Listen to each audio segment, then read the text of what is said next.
Welcome into the Illini Inquirer Podcast. It is Jeremy Werner and Joey Wagner. Happy July. Happy revenue sharing to all the student athletes out there now getting paid directly by these universities. But we have a good one today because Shauna Green, Illini women's basketball coach, we just chatted with her. And as always, Joey, it's fun catching up with Shauna Green. I mean, you cover her day to day during the season, do a great job with that. But I just appreciate her giving us her time and really talking about her program because it's an exciting program, an exciting time with all the newness that is involved with them. Yeah, Shauna gets it. She knows that talking about her program is a good thing, and especially when you have so many new faces. And it's like last summer, the seniors were so important to the program, but I don't know that on July 1st we had a lot of new questions about Kendall Bostic, Adalia McKenzie, Makaira Cook, Genesis Bryant, Bryn Shoup-Hill, but there's a lot of new faces, really talented freshman class.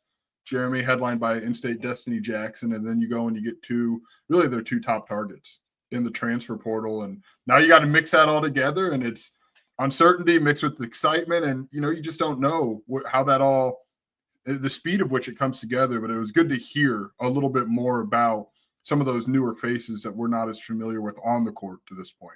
And Joey puts her on the spot and asks her for some hyped players that we should get into, and she answered it. I was like, man, there's no way. She doesn't usually play that game, but I was glad she gave us a couple names to just for fans to familiarize themselves with going into the season. And speaking of revenue sharing, I asked her about that. It was a good conversation there, and about the growth of the women's game. I mean, 3 new WNBA franchises coming in the next 5 years or so. The sport's just absolutely taking off, and Caitlin Clark obviously has a lot to do with that in Illinois, and Shauna Green played her a lot. So getting all of that, but before that, we got to talk about Illinois football. We do have it confirmed that 3 players heading to Las Vegas: our quarterback Luke Altmaier, offensive lineman J.C. Davis, and DB Xavier Scott. Gabe Akis went last year. Josh Kreutz, I think, would have punched somebody if he had to go to Vegas for this thing and talk to us media for that long. But those guys also did the Chicago tour. So no surprise there, but those guys should be great. We hope to get them here on the podcast in a couple weeks out at what is it? The Mandalay Bay is where we're at. And I will not complain about Big Ten Media Days being out in Vegas, but we got some big plans for that. We hope to get a lot of people on the podcast talking about Illinois football heading into obviously a hyped season, but 3 good representatives there, Joey. Yeah, 3 good representatives, talented players who really know how to handle themselves with the microphone, with the camera. And Luke Altmaier, we've talked about it at length in particular, is so good and so transparent. I'm looking forward to hopefully getting them all on the podcast. You mentioned Josh Kreutz. I just imagine media days are very long, not for us necessarily, unless we've had a longer night. And then it's like, oh man, 2:00. It's getting to be nap time at the Mandalay Bay. But for them, I mean, you're going from one TV station to the next, and you're kind of all over. And then you get that podium spot. And it's just such a grab bag. Like I'm pulling the curtain back a little bit where it's, usually it's the people who cover you routinely, right? Or maybe, if you're Illinois, a Wisconsin reporter comes, they want to talk to you about Wisconsin or their team. You don't know what you're getting. And it's, I think, about a half hour for those guys. I'm picturing like the 20th minute in, and Josh Kreutz has just had a day and just grunts, like just tired of. Because here's the thing: it's not just specific to Josh; it is exhausting for them because you're fielding so many questions. Not all of them are good. A lot of them doing it literally all day. Yeah, a lot of them are repetitive questions that you're hearing over and over and over again. But that's part of the gig, and now, Joey, they're compensated for it. So that's the good news, and that's part of being a professional nowadays. Got to deal with the media. It's a big part of Brett Bielema's contract as well. But obviously the big news this past week, and I wanted to wait for both of them to announce before we talked about it here on the podcast. Illinois went 0-2 for the 4-star downstate tight ends. Mack Sutter goes to Alabama, commits to them last week. And then this morning, J.C. Anderson announced his commitment to Ole Miss. Joey, I'm going to let you open up on this because you cover these guys pretty intently, especially J.C. Anderson. I think going into this class, Mack Sutter, we always thought would be hard to get and hard to keep out of SEC territory. It's a different story for J.C. Anderson. Felt gettable. Illinois felt like they had a really good chance just a couple months ago, but he decides to go to the SEC. So what do you make of that for Illinois?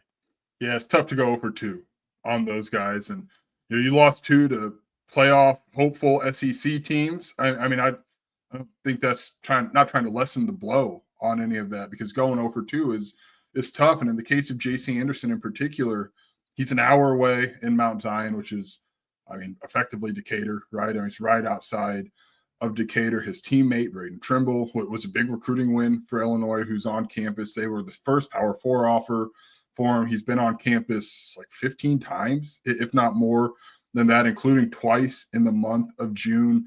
You thought Illinois was the leader for him. Really, I remember it was a junior day, Jeremy. They came to the basketball game, and I talked to him, and I came down and sat next to you, and I said, I think they might get him. It felt like it was trending Illinois' way, especially after that April official visit. I don't know.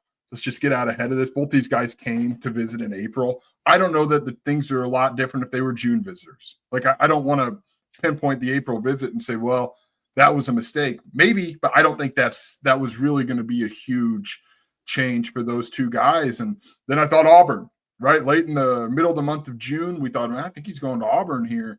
And then it ends up being Ole Miss. So I don't know with either of those guys what Illinois could have done differently in these recruitments. They were all over it. They've had them on campus a number of times. The tight end cell statistically for pass catching tight ends is not as strong as Illinois as it is at Ole Miss or as it is at Alabama. I think that certainly would have played a factor in that in terms of Mack Sutter. I don't know that we thought that Illinois was getting Mack Sutter for like 92% of this recruitment timeline. There was a window late where you realize that, okay, they're really pushing a lot more than we know. And then it got to be a little bit more real that maybe this is an actual possibility, because he felt Bama bound really from the get-go. Ultimately, that held true. But that's why you get a Will Valla in the month of June, is lock him down. He's a really good prospect. We've talked about that. But yeah, 0 for 2 on downstate guys that's a tough one. It just is, and there's really no way around that. Yeah, it's just the timing of it makes it feel like a blow, right? Back to back, you lose on these two guys, and obviously you put so much time and effort in, and to get one of the top 3 prospects in the state, along with Nasir Rankin, clearly would have put an exclamation point on their spring and summer recruiting efforts that have been phenomenal. Like, they hadn't lost one in a while, and then all of a sudden you lose both of these. Owen Cabell goes to Alabama as well. But that's the thing. Like, you lost a recruitment for a top prospect to Alabama. And I know Nick Saban's not there anymore, but the coach they got, Kalen DeBoer, was just in a national championship game, just produced a quarterback and 3 wide receivers who went in the top 100 picks 2 years ago, right? Like, I know last year was a down year for Alabama. Didn't they go 9-3? Like, and they had, some disappointments, obviously, and he's got some things to prove, but most people think Alabama's going to win that. That's a huge program. But yeah, Illinois kind of made it interesting for a little bit that they were in there a little bit more. Would they have beaten Ohio State if it wasn't Alabama? I don't know, but like, Mack Sutter was really interested. Like, there was serious interest, and they did a good job with his family as well. J.C. Anderson was the one that it felt like they could have landed. Auburn felt like the biggest threat to them. And to be honest with you, just my personal opinion, that wouldn't have made sense to me if J.C. Anderson chose Auburn over Illinois, given that Auburn and Hugh Freeze are struggling going into year 3. Big year for that program, I believe, and they are struggling to recruit. So this is another big loss for Auburn. Ole Miss makes sense to me. Lane Kiffin's offenses are some of the most explosive. I think he fits really well. Their tight ends had really good years last year. Oxford, I haven't been there. I really want to go there. I hear great things about the Grove. I kind of get it. If a kid wants to get away from home and he feels like that offense is a better fit. And I think at the end of the day, what it says is Illinois is struggling to sell tight ends, that are this level. They've struggled a little bit more recruiting tight ends than I thought when Brett Bielema initially got here, right? Because Brett Bielema had a great history. I think he had 2 or 3 top 100 picks at tight end at Wisconsin. Then, of course, Hunter Henry was a stud of a player, 3 and done at Arkansas, and is a heck of an NFL player, has played more than a decade. I thought that would resonate early on. Tip Ryman, a 3rd-round pick, certainly has worked out for them, but he's a blocker, right? He's not much of a pass catcher. So for pass-catching tight ends, they need something to sell. And unfortunately for Illinois, the plan was for Cole Russ to do that. And Cole Russ suffers a season-ending knee injury in training camp last year, and they just weren't able to do that. But they have added some interesting players, including Cole Rusk, including Davin Stoffel and Christian Abney, and now you add Logan Farrell and Will Vala. Like there's some talented pieces, but like a Mack Sutter, like he's a stud of a prospect. Would have been in the NFL at some point. JC Anderson, I still think he's got some developing to do, but certainly an amazing ceiling and a great prospect at 6'6", going to be up to 250 pounds at some point. Great athlete, huge catch radius. That would have been a huge addition for something that they just haven't had in that tight end room. And now they got to find it or develop it, Joey. Yeah, I'm glad you mentioned Cole Rusk because we thought when he got hurt last preseason, we had a question like, wonder, is this going to hurt in terms of tight end production as pass catchers? We do have to keep mentioning as pass catchers because Tip Rhyme and Tanner Arkin are as productive as tight ends as blockers as you will find. But we're talking about pass catching tight ends, which is in a lot of ways what Mack Sutter, JC Anderson are. Ole Miss, in the last 2 years, under Lane Kiffin's tight ends have combined for 97 receptions, 1,436 yards, and 12 touchdowns. Pretty good. That's production. I mean, that's if you're a pass catching tight end, you would look at those and say, I mean, I understand where that comes from, but yeah, I get it. Like there's some frustration. Illinois, I don't have those numbers. Do you have those numbers? It's probably like 40 receptions. Illinois in the last 2 years is 55 receptions. Let me pull up my calculator because math is not for me. It's probably 543 yards and 9 touchdowns. So touchdowns, Illinois has had, like the red zone touchdowns for tight ends has been there largely for Illinois, but as pass catchers, we just haven't seen that really come to fruition. And somebody out there saying, well, feature the tight end more. I don't know if I want to force feed guys who aren't great pass catchers when I have 4 NFL receivers the last 2 years. Like, do I want to force feed Tanner Arkin in the flat when I got Pat Bryant, Zachary Franklin on the outside? Or do I want to force feed Tip Ryman when I got Isaiah Williams in the slot, Pat Bryant and Casey Washington?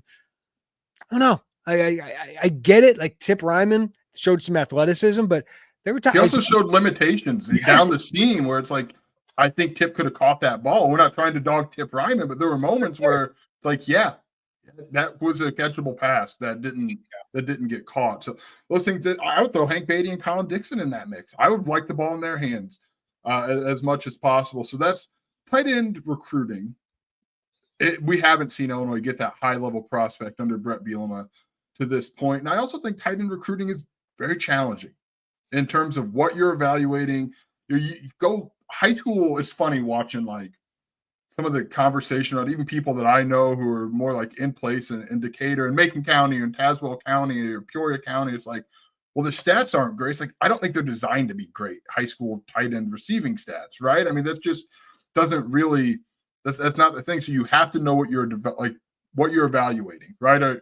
You're not always going to get a pass catcher and someone who can hold their own at the line of scrimmage. I think Mack Sutter is that guy.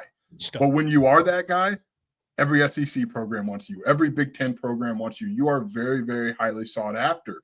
So you've got to typically, and I've said this before on here, find a blocker you hope can move well enough and is fluid enough who can catch passes, or find a pass catcher who you think, and I think JC Anderson would fit into this mold, who you think you can add the weight to, who has that physical capability, who can then turn themselves into a line of scrimmage threat. And there's a lot of development that comes with tight end recruiting.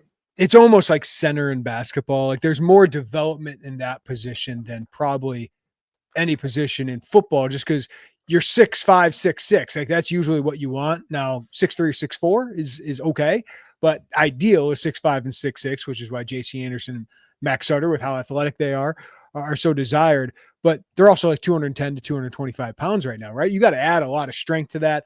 Offensive tackle clearly has a lot of development in front of it too, but it does usually take time, which is why a Mack Sutter who looks ready to play potentially early, like right away. I think he would have played double-digit snaps as a freshman at Illinois. Yeah, he's got a lot of similarities to Colston Loveland to me. I just think he's a special prospect. JC's going to take some development. Will Vala is a good prospect, and it's one thing I don't want to overlook with this is you won a Big Ten recruitment for that tight end and Will Vala, and Illinois did not drag its feet. And it was really smart because even when they took him, Joey, they felt pretty decent right at that point of JC Anderson. They felt they were in the battle for Mack Sutter, but you can't pass on a good player at a position of need. So Vala is not as long as those guys. I think he's the most physical. I think Mack's got physicality too, but he's physical.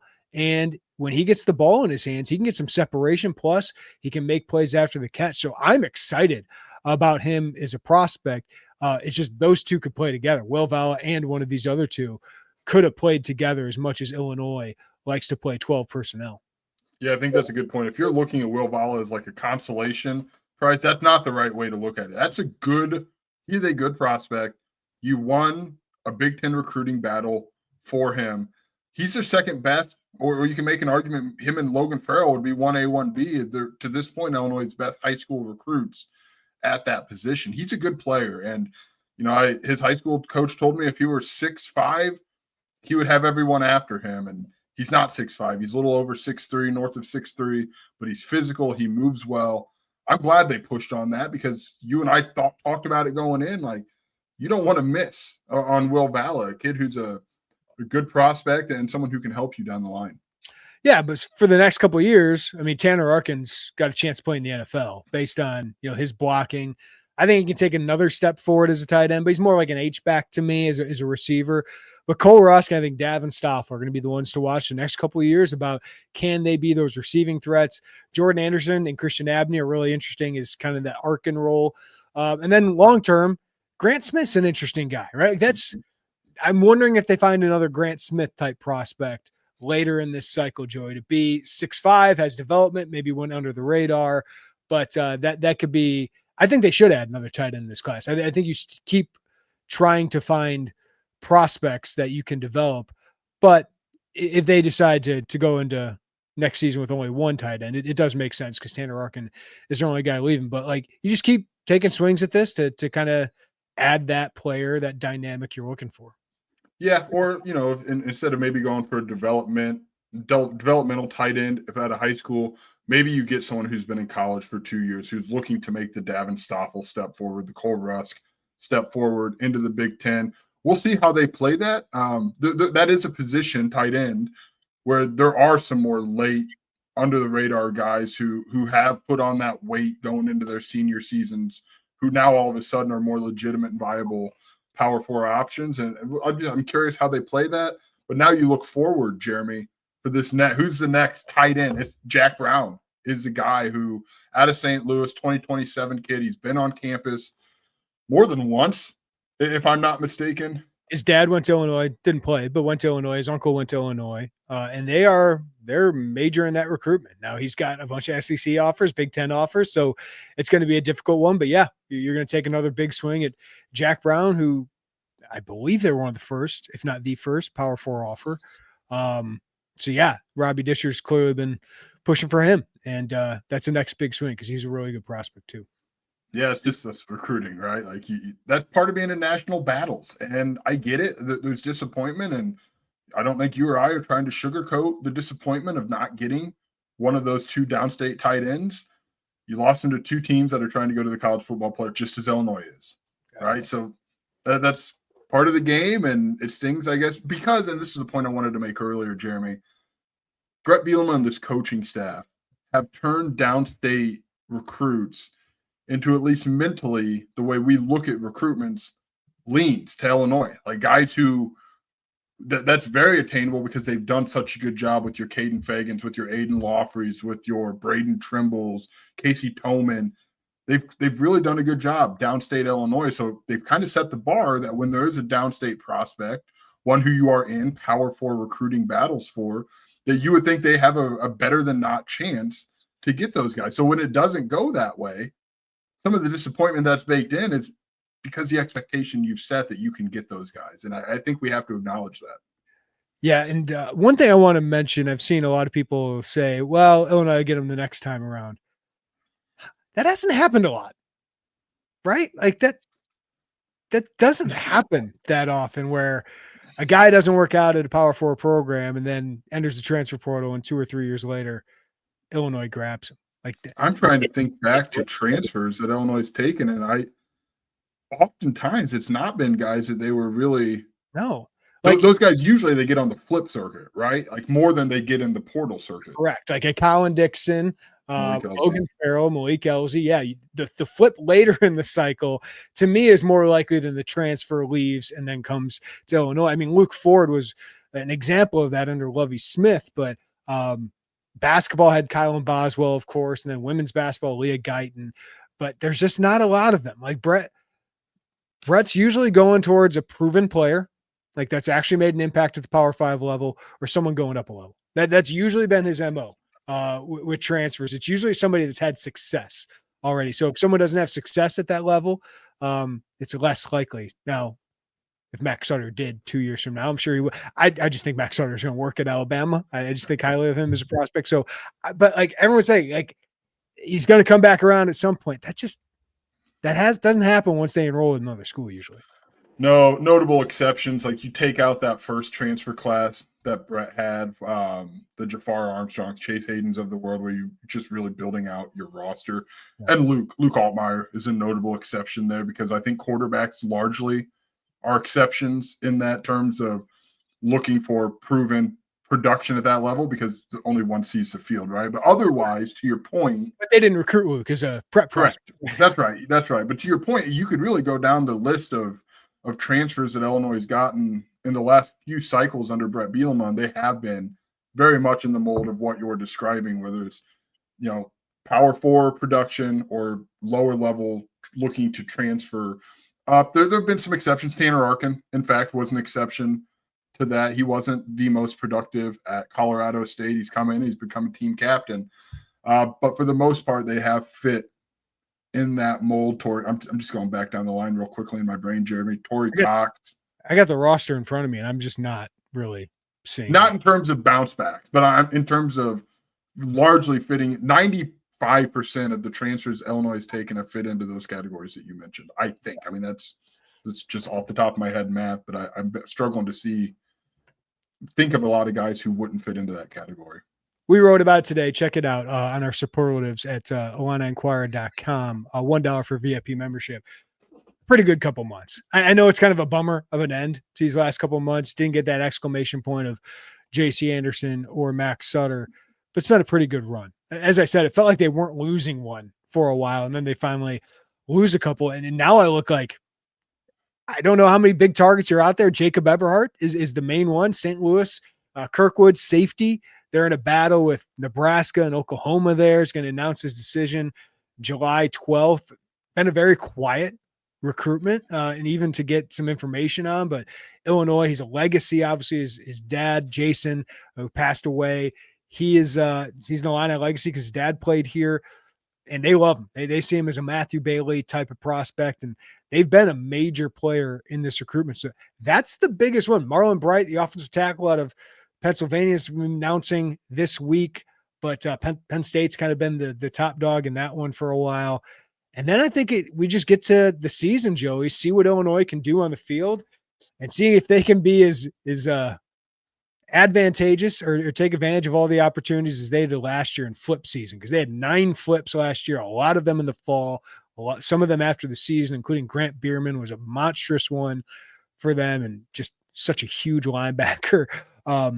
So yeah, it'll be interesting to see where they go from there and see any late evals they can make. But most of their big needs are filled. Defensive back, they could use a couple more guys, but I never worry about this staff finding defensive backs.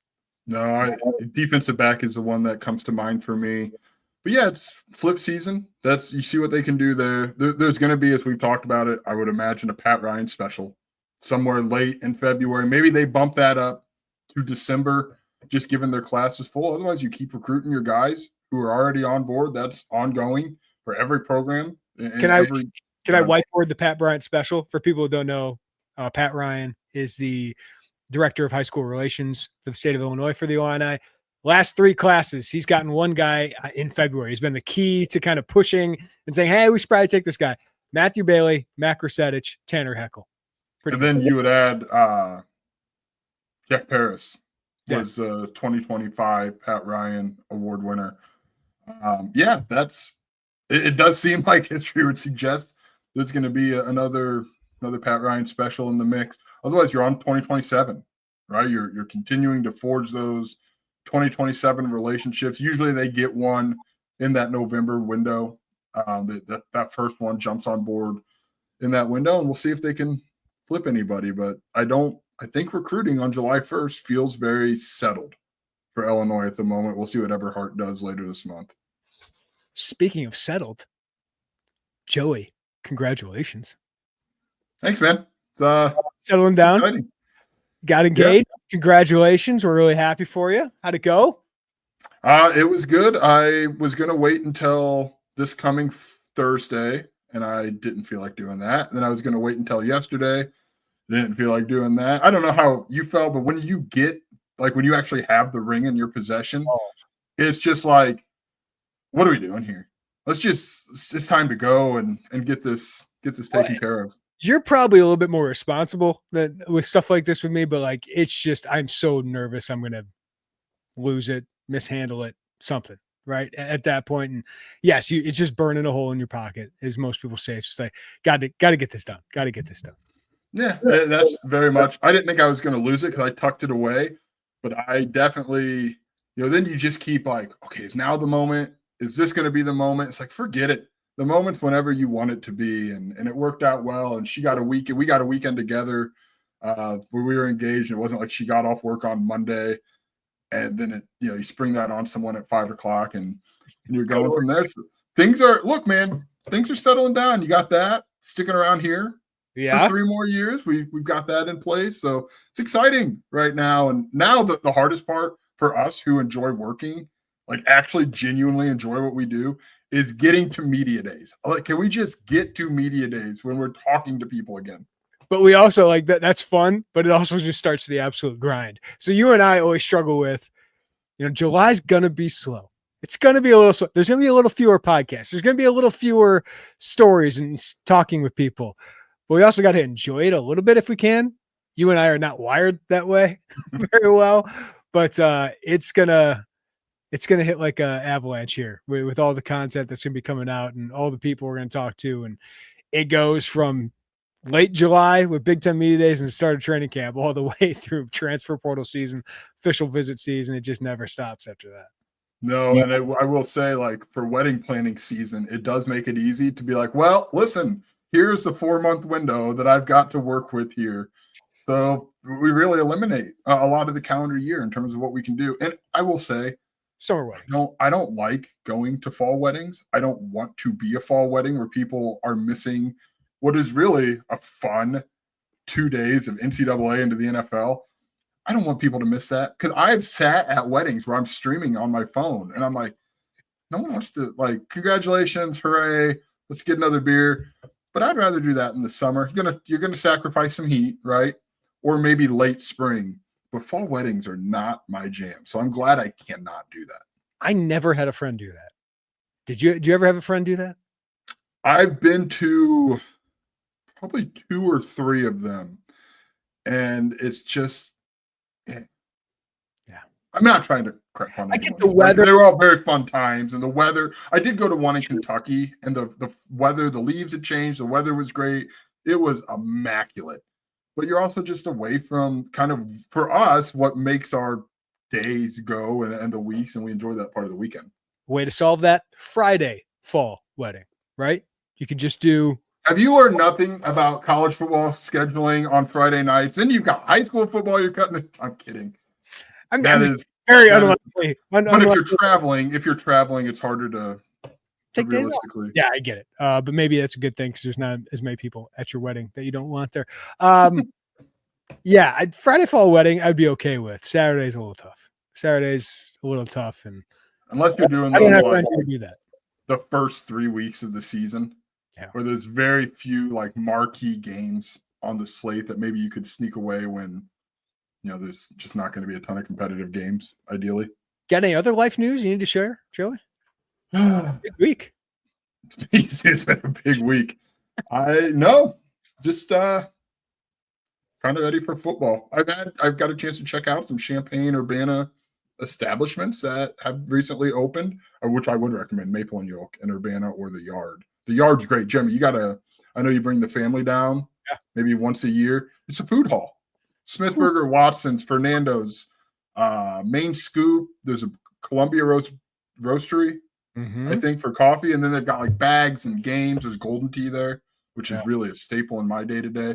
So it's really fun. I got a chance to go in there yesterday and sure do plan on returning later probably in like a week. And my wife and I like doing like a date night overnight every once in a while down to Champaign, get to downtown Champaign and anywhere else that we want to go. So that'll be on our list. You can walk from the yard to Bunny's and hit the Jeremy Werner special. Bunny's underrated. Very underrated. Underrated. It's a little gem over there in Urbana. We used to go there a lot for our radio show. The most delicious bang for your buck in food at a bar food. Unbelievable. Yeah, I could see up there. I'd have to think a little bit more about that, but it's up there pretty good. It's pretty high up there. You can cross over, go to the Rose Bowl after, get some music. It's just a good little circle of town. We will get more comments on this little section of the podcast. Absolutely. And anything else that happens here. But I do think the best part of the podcast is coming up. Shauna Green, we chat with the Illini women's basketball coach. She's going to join us next right here on the Illini Inquirer Podcast. Summer is here. More sun, more light, more time to do all the things that make summer so special. And the number one thing you don't want to be doing all summer, spending hours cooking inside. That's where Factor comes in. Factor's chef-crafted, dietitian-approved meals are ready in just 2 minutes, taking the hassle out of eating well. Factor meals arrive fresh and ready to eat, perfect for any active lifestyle over summer and beyond. And with 45 weekly menu options, you can pick gourmet meals that fit your summer gains and goals. Choose from options like Calorie Smart, My Favorite Protein Plus, Keto, and more. Factor powers your day, sun up to sundown, with nutritious breakfasts, on-the-go lunches, premium dinners, and guilt-free snacks and desserts. Factor has your whole day covered. So enjoy more this summer. Get Factor if you want all the flavor and none of the fuss. Get started at factormeals.com/Illini50off and use code Illini50off to get 50% off plus free shipping on your first box. That's code Illini50off at factormeals.com/Illini50off for 50% off plus free shipping. Factormeals.com/Illini50off. Happy to have on, as always, Shauna Green, Illini women's basketball coach, join us to talk about some summer workouts. And Shauna, thanks for joining us, first of all. How are you? I'm doing well. Thanks for having me on, guys. Well, summer workouts a little different this year, right? I mean, it's got to have a different vibe. So take me in. I mean, you had such a great group that was so important to building this program up your first 3 years. But a lot of them have moved on, and now you have a lot of new faces, players in bigger roles now. So kind of what's the vibe of summer workouts right now for you guys? You know, it's different, but the vibes are great. And it's funny, I'm having individual meetings with the players this week after 2 weeks in, and everyone has this just excitement to them and positivity. And it's just really fresh and new, and we're moving slow. We're we started at the very basics, and which we always do, but it's just probably the progression piece is different. We're just going slower at stuff. Usually 1 day practice plan, we'll do pretty much 2 days in a row just so they can get the hang of it. We haven't done a lot of offense. It's been a ton of fundamentals, individual skill work in terms of our offense that way, and then a lot of defense, just really trying to get our core values established, the discipline of the details, and now building in on that. So today was the first day we went 3v3 live, so it's fun to see them live a little bit, and we also just are working our way back health wise. So we don't even have enough to go 5-on-5 full court right now, to be honest. So how much are you guys learning as a staff? Because obviously these players, a lot of them are learning new things. It's different than year one because you do have some players who have been here for a little bit that are kind of part of this thing for a while. But how much are you guys learning? How different is it for you guys as a staff? It's different, but every year's different. Every year brings its own challenges, and every year's new. And that's what's part of Actually, it's what's fun about this job. It's a new journey starting every year. So it feels a little bit more like year one than anything else. But like you said, we do have a core group coming back that understands the culture and the expectations and the standards. But I really feel every day I learn something. I learn multiple things new about individuals, what makes them, how they learn, what makes them kind of tick, how to motivate them, and just really trying to be intentional of getting to know them at even a deeper level. Hence the meetings that I'm having now and individual meetings. So they're learning a lot, but we're learning a lot too. Every rep I learned something. So it's been fun. It's been fun. And I just love, like you had asked right away, what are the vibes? I love the vibes we have. Everyone's all in. Everyone is eager to learn and eager to listen. Everyone's, looking in your eye and listening and hanging on every word, and then going out there and trying to apply it. Even though some of these things are completely new concepts to our young guys. So it's been really good. Again, we're by no means even close. If we had to play a 4-2 tour this year, it would probably be ugly.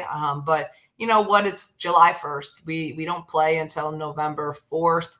We got time. Our main goals in this summer, number one, to be completely healthy when we go into September is number one. And then just for them to understand what it's like to develop winning habits and what it's like to do things one way. Mentioned health a couple times. Do you feel good that come November 1st, you guys will be in a good spot?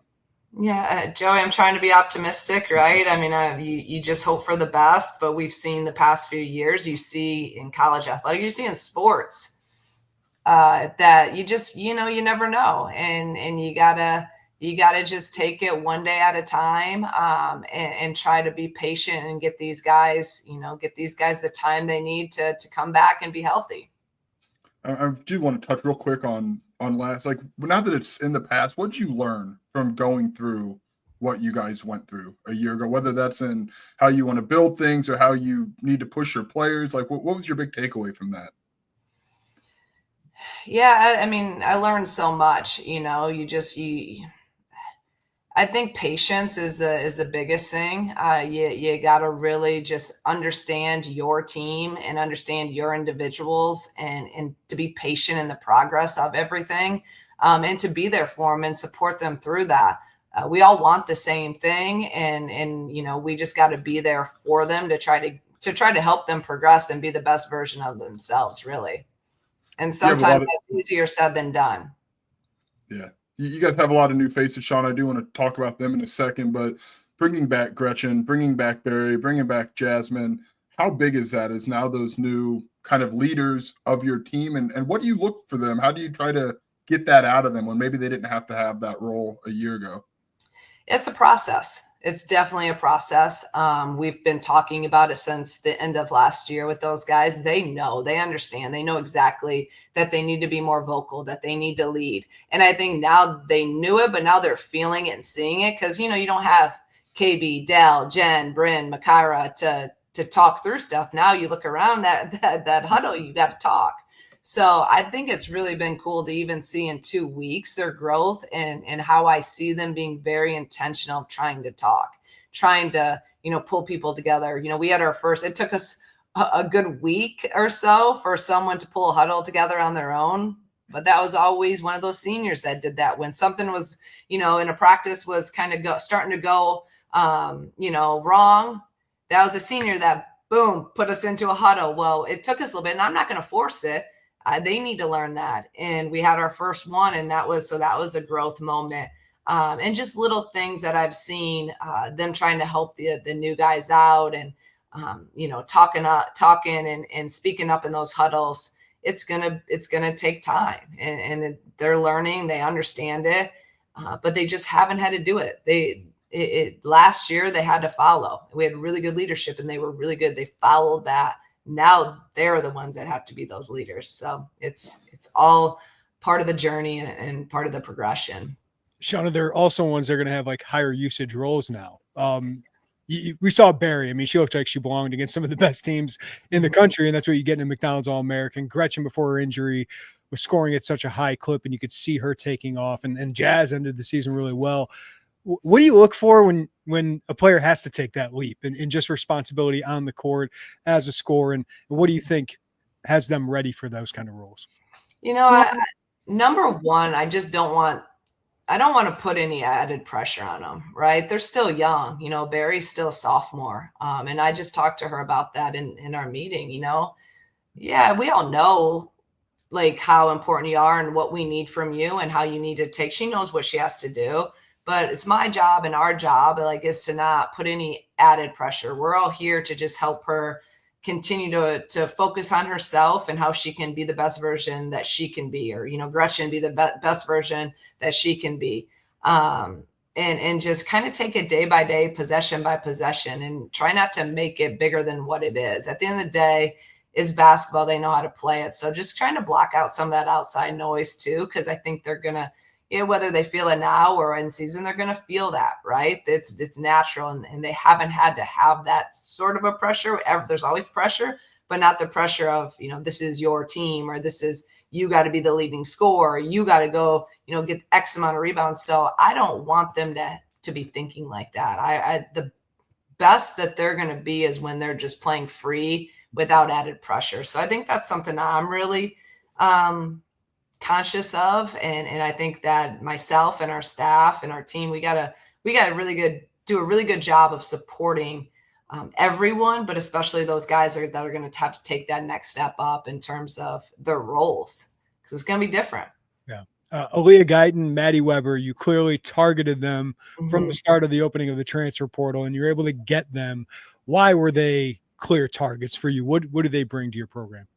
Number one, experience, even though, right now they're freshmen because they don't know, the system or the culture. So they're learning every day, but they also know what it takes and what it looks like and feels like to play at a high level. I mean, Maddie, she averaged almost 14 points in the Big East. Like you can play if you're doing that, right? So, and I love just the system that they play in. You have to, she can score at all three levels.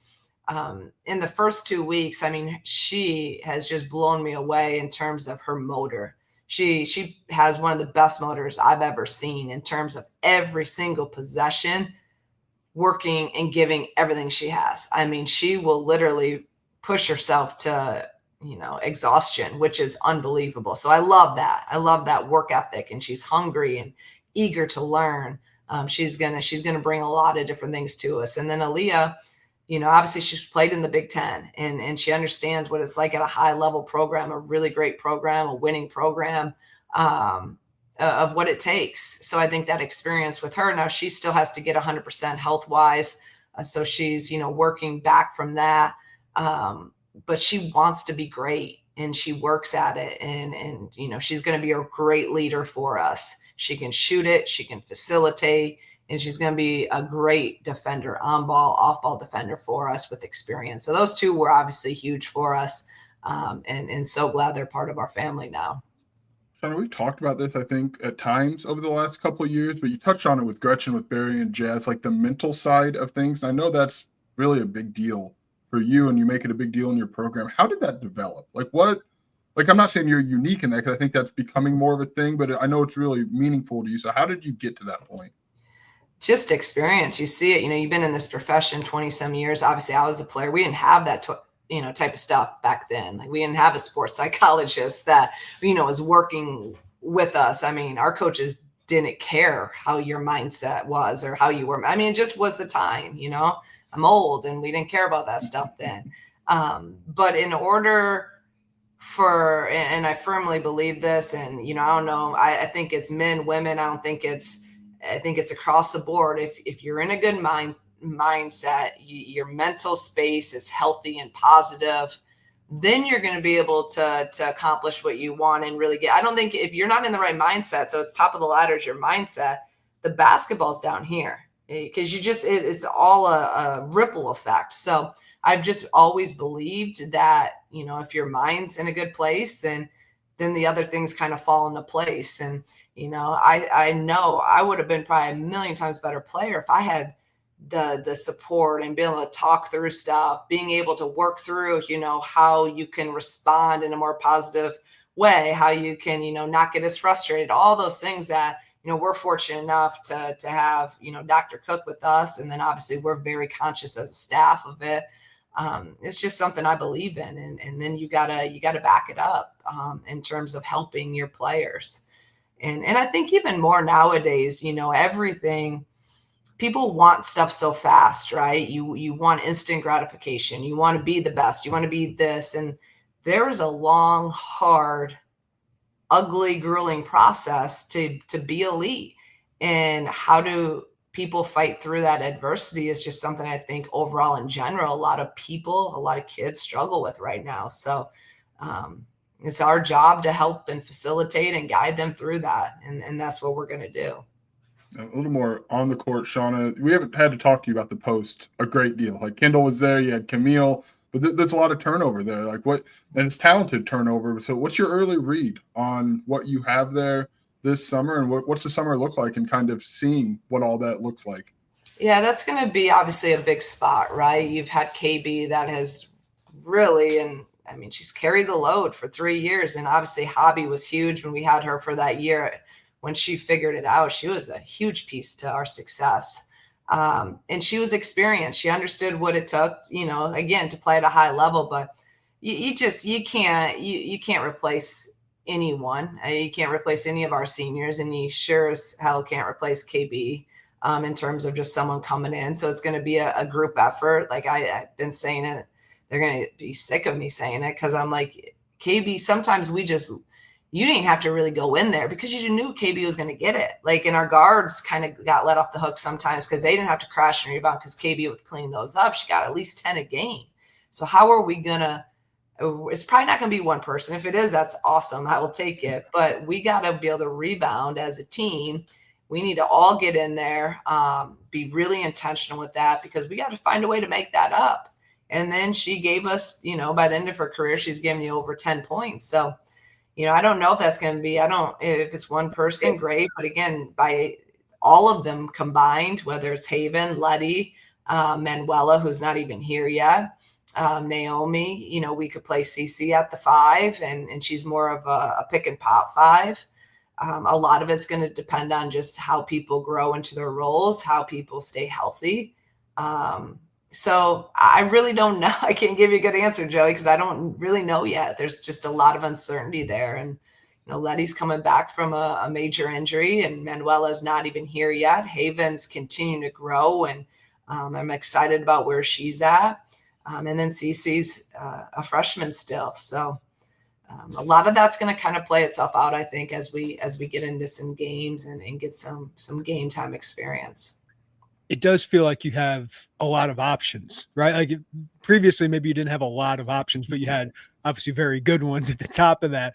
What's that like as a coach? I mean, is this kind of be a committee in the post, and depending on matchups and all that? Because they all feel like, Shauna, they bring different skill sets. They do. And I think initially that will be kind of, okay, are we playing, some of these non-conference games, and may be hard to go really big. They may play a 5 that's more of a guard, and can a Letty or Haven guard on the perimeter. Those are all matchup things. We're in the Big Ten. You always have at least pretty much one big post player.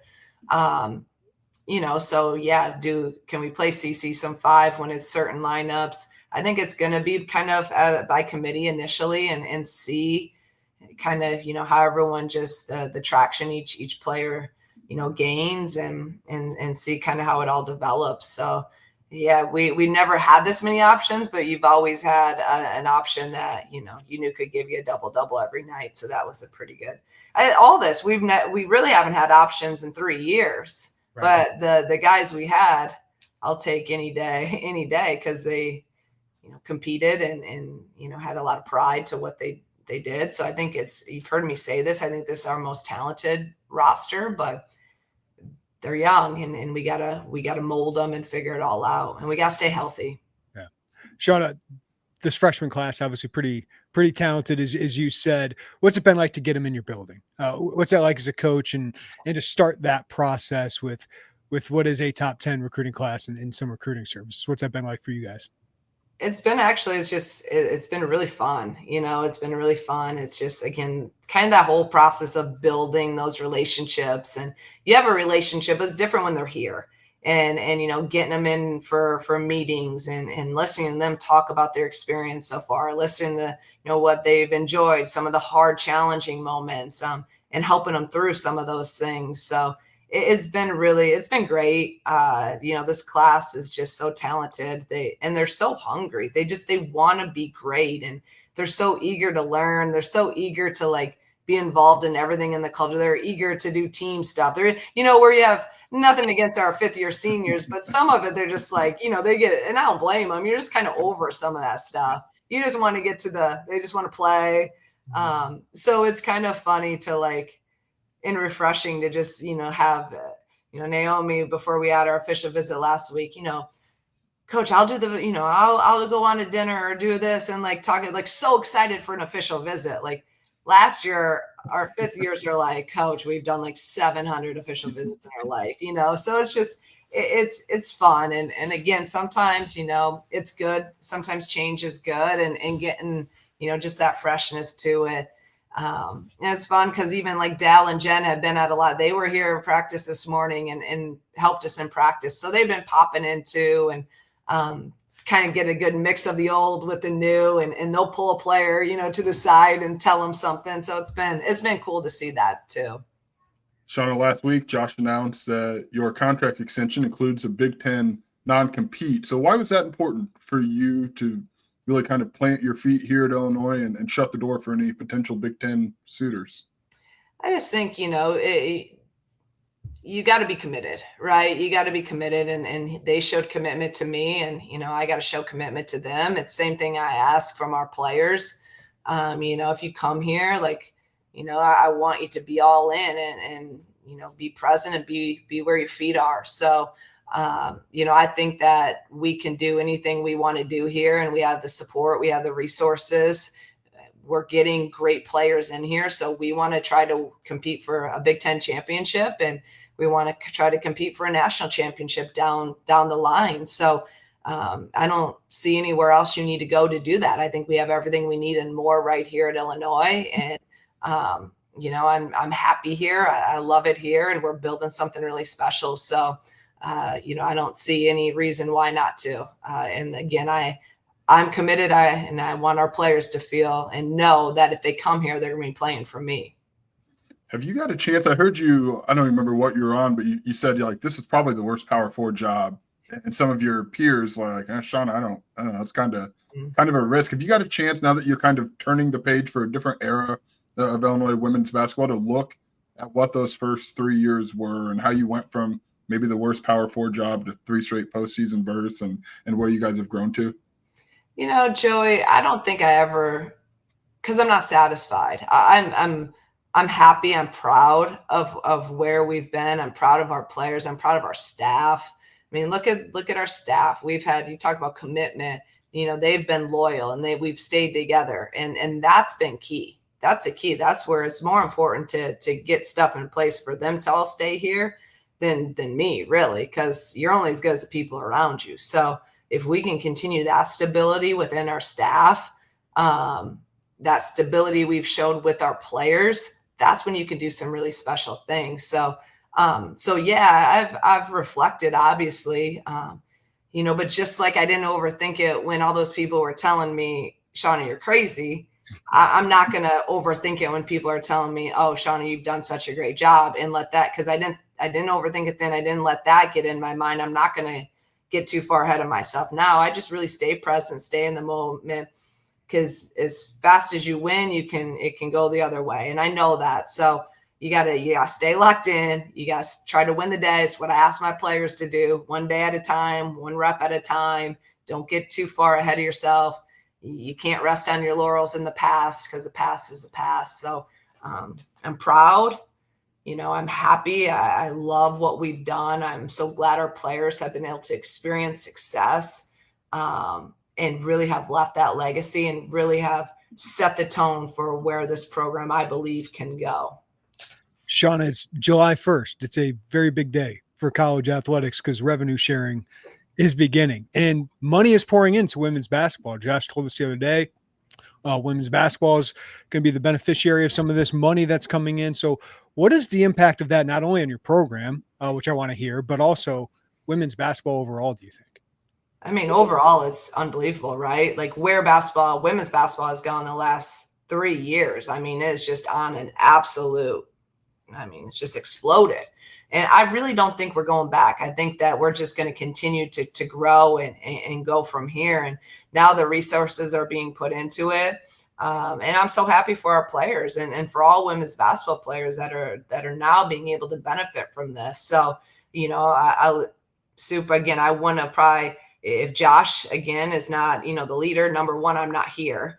And number two, I probably don't sign that contract if I know he's not committed to women's basketball. And a lot of programs, they're not, and they're going to invest that money into some other programs. They're not going to give women's basketball as much.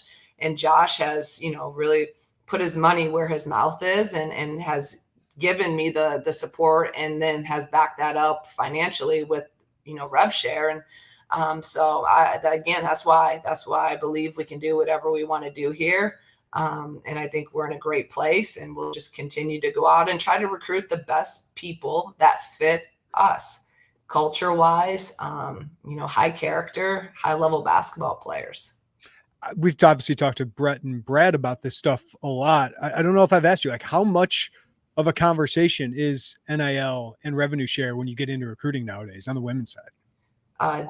Nowadays it's huge, and that was a change. Even I know, I talk to Brad all the time about it, and they've had these conversations, for the past couple of years, and how the agents are so involved. They've done that now for a couple of years. This was the first, and this transfer portal was the first time it really was. We're talking to agents, literally the first conversation, you're talking money. It's like, so we got a taste of that this past transfer portal.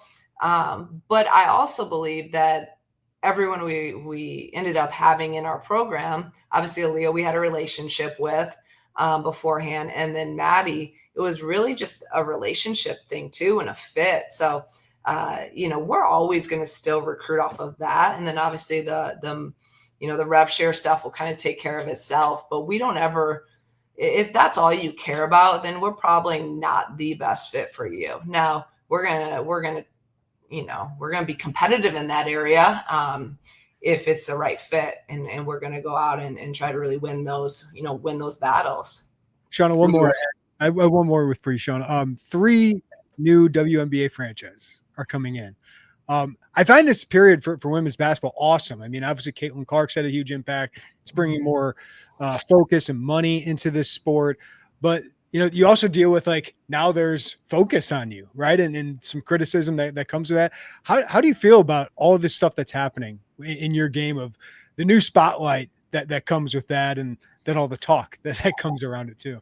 I mean, that's part of it. I love it. I think it's great. Now we're talking about all this. Like, there was great players all along. But I think now it's just that right mixture of Caitlin Clark, Angel, some of these elite players. But now you have all the social media and everything else, that the eyes are on it more now, where it can just explode, which is done. You had great players in the past. Think about the great women's basketball players: Diana Taurasi, Maya Moore, Candace Parker. They just didn't have, it was timing with a lot of this, and social media, and now all the eyes that are on it, the TV.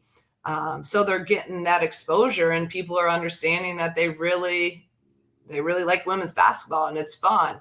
But with that's going to come, it's like when Jordan, growing up, Jordan and the Pistons and all those fights and all the, trash talk, that was part of the game. So why are we now making such a big deal out of it when, Caitlin Clark and all these guys, like, it's the same thing they did to Jordan. I don't think it's right. Like, I don't think it's right that they're trying to, like, take her out and be overly, but think about what they used to do with Jordan, right? And they would know what they call it, the Jordan rules. Like, no one ever, you didn't get fouls called. People were trying to literally just beat them up. So I think now it's just on the women's side, and it's great. It's great that there's talk, there's everyone's talking about it, and we had all these eyes and all the publicity. I think it's a great thing for a women's game.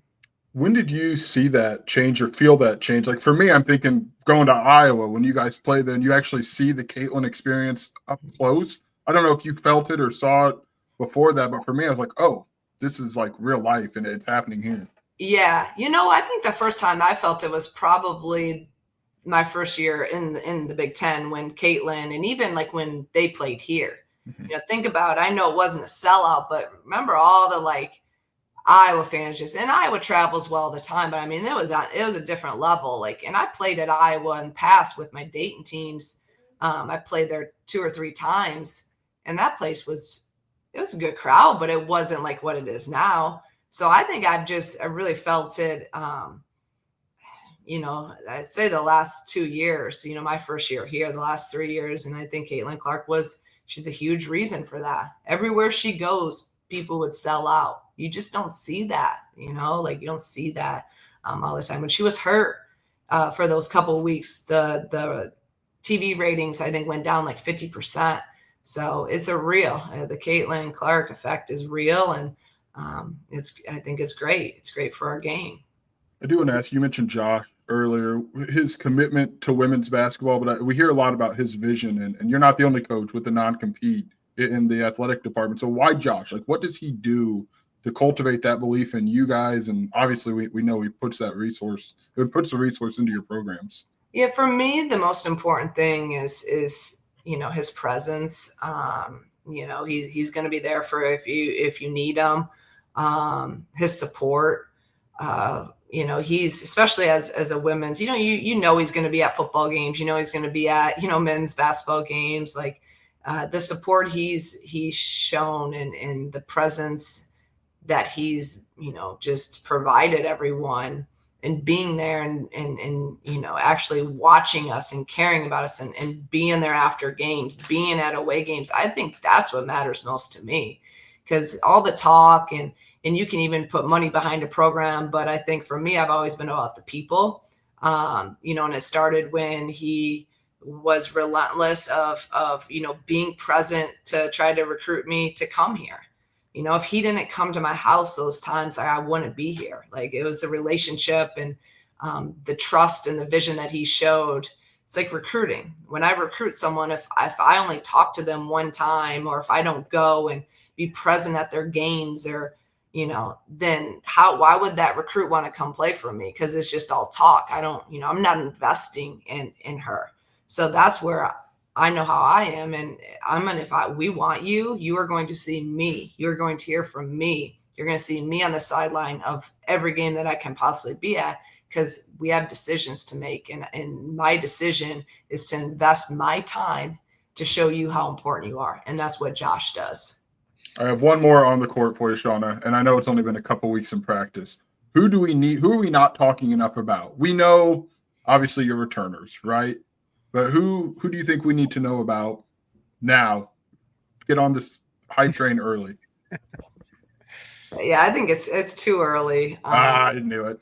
I don't like to single out people, but I do. I think if I'm looking at some of our new guys, like, I'm excited about Manuel, and she hasn't stepped foot on campus just from what I'm watching, some of her stuff. But, Destiny has a lot to learn because she's a freshman, but she has some things you just can't teach.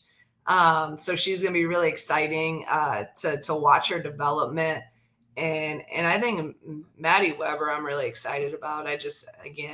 I'm a sucker for just people that like work really, really hard and kind of do all the little things and have that motor. And she just has that intensity. I mean, I said it's a bold statement, but she has one of the highest motors I've been around.